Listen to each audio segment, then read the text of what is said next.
Anyway, take your phone calls, 800-222-5222, 800-ABC, KABC.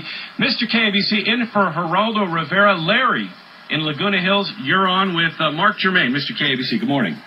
Good morning, Mr. KABC. Hey. You touched on a very salient point when you mentioned repackaging of loans.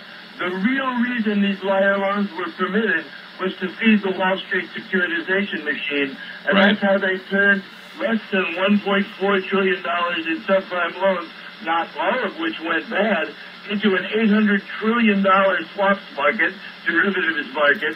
Right. Also, notarization, real estate contracts used to be the gold standard of contract law. We had, they call it robo-signing, but robo Right. didn't sign anything. We already have a word for that. It's called forgery. And Right. I think the antidote to all of this is the only courageous voice that's speaking up against it, Elizabeth Warren for president in 2016, and we could start putting a real dent in this thing, because Obama, who I voted for twice, and probably is superior to the GOP position where they want to keep deregulating everything, is still not one prosecution.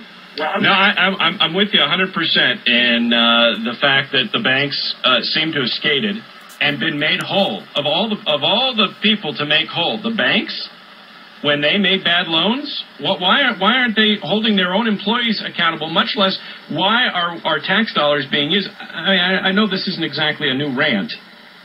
A lot of people feel this way, that the banks are getting away. But the banks are going back to the old way of doing business, and that's the part that's so confounding. It's like, when do we learn? Anyway, we'll take more of your phone calls. Larry, good call. I'm glad you made it through. 800